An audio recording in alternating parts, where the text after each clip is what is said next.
विचाराचा खासदार नाही दिला तर कामं होत नाही। गेले 10 वर्ष इथं एकाने उठून सांगावं की आपण दिलेल्या खासदारांनी हे केंद्रातलं काम आपल्या शिरसुपर करता, सिद्धेश्वर निंबोडी करता, पारवडी करता, उंडवडी सुप, उंडवडी कप, सोनवडी सुप किंवा गाडी खेल असेल, कटफळ असेल, या कुठल्या भागाकरता एक काम गेल्या 10 वर्षामध्ये झालं तर मी म्हणेल ते ऐकेल।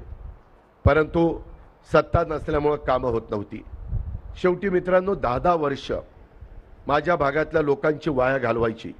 काळ वेळ कुणाकरता थांबत नाही, तो पुढे जातच असतो, त्याच्यात अनेक घटना घडतच असतात। मग 10-10, 15-15 वर्ष जर तुमच्याकडं फक्त राज्याचा निधी येऊन आपलं जर जे अजून महत्त्वाची कामं करायची त्याच्यात एकट्या राज्याचा निधी कमी पडतो, म्हणून केंद्राचा निधी आला पाहिजे।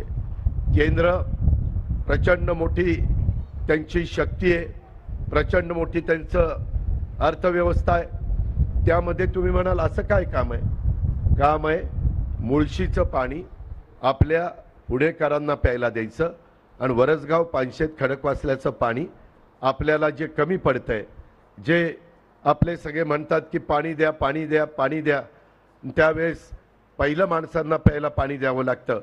त्यावेळेस माझ्या बारामतीकरांच्या, माझ्या इंदापूरकरांच्या, माझ्या दौंडकरांच्या, माझ्या पुरंदरवासियांचे अडचणी निर्माण होत आहेत, हे मी उघड्या डोळ्यांनी बघतोय। त्याच्यामध्ये अभ्यास झालेला आहे। कमिटी अविनाश सुर्वे तुम्हाला माहिती आहे, पूर्वी जलसंपदाचे एसी होते, नंतर सचिव म्हणून रिटायर झालेले, त्यांनी अहवाल दिलेला आहे। त्याच्या संदर्भामध्ये आपल्या जसं भाटगर वीरचं निरा देवघरचं पाणी निरा डाव्या कालव्याला येतं, निरा उजव्या कालव्याला जातं, तिथं गुंजवणी धरण आहे, त्या गुंजवणीचं पाणी माझ्या भोर आणि वेल्ह्याला तिथं त्यांना जे दिलेलं आहे ते देऊन जे बाकीचं राहतं ते पुरंदर तालुक्यामध्ये आलं पाहिजे, तिथं नाझऱ्याला आलं पाहिजे।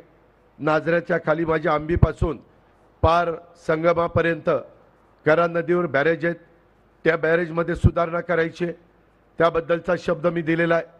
मी शब्दाचा पक्का आहे, माझ्या हातामध्ये अर्थव्यवस्था आहे, अर्थमंत्री म्हणून मी तुमच्यासमोर बोलतोय, त्यामुळं ती कामं करण्याच्या करता निधी पाहिजे।